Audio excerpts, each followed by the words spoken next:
Hey, brothers and sisters, soldiers and warriors. This is your sister Fire, and I'm going to welcome y'all to the first episode of Demonology and Casting Out. Well, actually, it's Demonology and the Casting Out. And when I speak about the casting out, I'm talking about the casting out of demons. Okay, so this is the first episode. So on this particular episode, we're going to talk about what is a demon. Okay. Yeah, we're going to get into that. So, now if you go and look up the definition of a demon, this is what I got, and it's the truth, but there's a little bit more to it. So it says evil spirit or devil, especially one through, hold on, can I understand my own handwriting, y'all? Especially one, oh, y'all. Well, it says especially one through or something to possess a person or act as a tormentor in hell. I guess that says one though.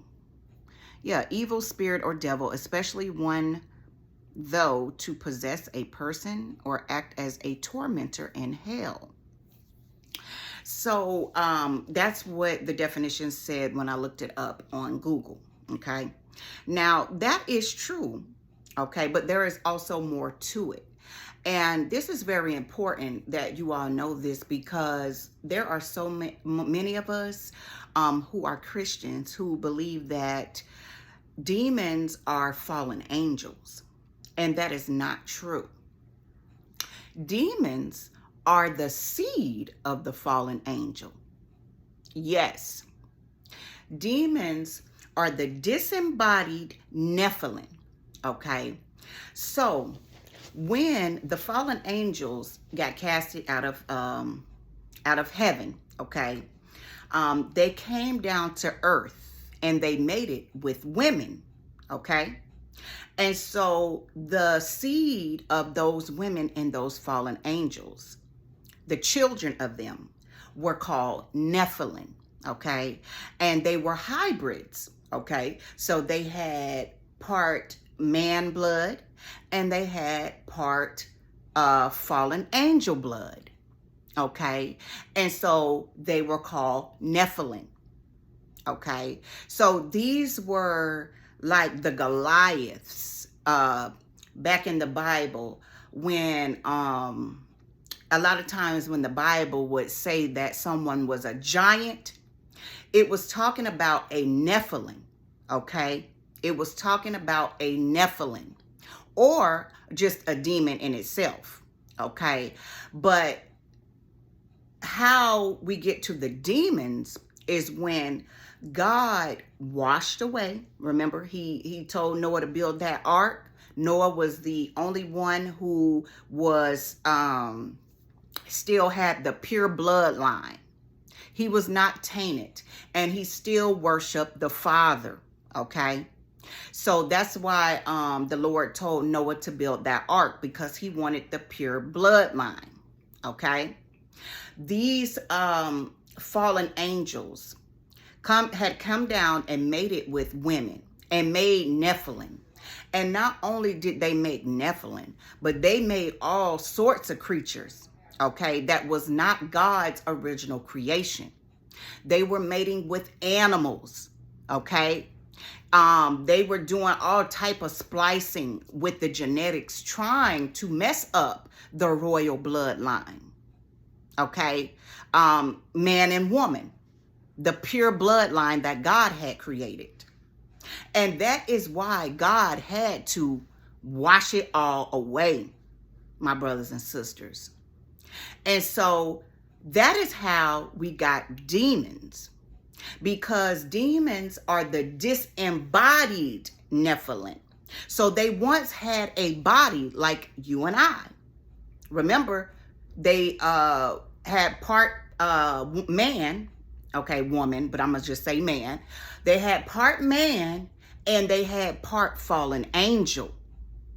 okay, which usually left them with supernatural abilities, okay? Like I said, in the Bible, a lot of times it mentions them as giants, okay? Now, so these Nephilim lost their life in the flood, okay? But their spirits are still on the earth. That is a demon, my brothers and sisters. That is a demon. And so I'm so happy to be able to have, first of all, learned this, because at one point I was confused as well and thought that fallen angels were demons, and that is not so. So I'm so happy that I have learned this and that I can teach you all so you all can have a better understanding, because with all thy getting, like the scriptures say, get an understanding. Because when you have a better understanding, then you can go throughout life better, okay? And you'll be able to fight off these creatures, these spirits, better, okay? So yes, that is what a demon is, my brothers and sisters. Now, I want to mention, which one do I want to mention first? Okay, so let me back it up. So remember, I mentioned that they are not pure. They are not of the pure bloodline of man and woman that God created. They are now Satan's seed, okay? And so when the Bible talks about the wheat and tare, well, let me back it up one more time. I'm so sorry, y'all, but I got to back it up again. So that's why Jesus had to come to shed his blood for us, to wash us clean, to wipe us clean. Okay? That's why we need Jesus's blood as the ultimate sacrifice, but also to wash us clean and make us pure again. Because believe it or not, there are still Nephilim. Okay, there are still Nephilim, I don't know how, if I want to say floating around here, walking around here, my brothers and sisters. There are. Okay, I done seen them with my own two eyes. There are beings that are on this planet that look like you and I, but they are not human. And just to let you all know, human means hue, H-U-E, man. That means color man. And not all beings are walking around here with color either. But see, that's another subject for another video. But not all people that are walking around that look like you and I are people. At least not all of them are pure blood, pure humans. Okay? See, the Bible said that when Jesus comes back, excuse me, it will be like the days of Noah. And the days of Noah, they were mating with animals. They were making all types of different creatures on purpose because they wanted to pollute the bloodline, the royal bloodline of man and woman, God's creation. Satan wants to make his own creations.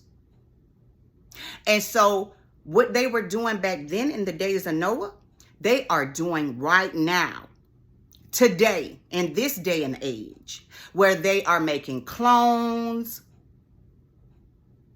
they are mating with animals. And y'all know, y'all done seen this before or heard about it before. Okay? So that is why Jesus had to come and shed his blood also to purify the bloodline. Okay. Now I wanted to look, I keep going back just because things are coming to me. Okay, now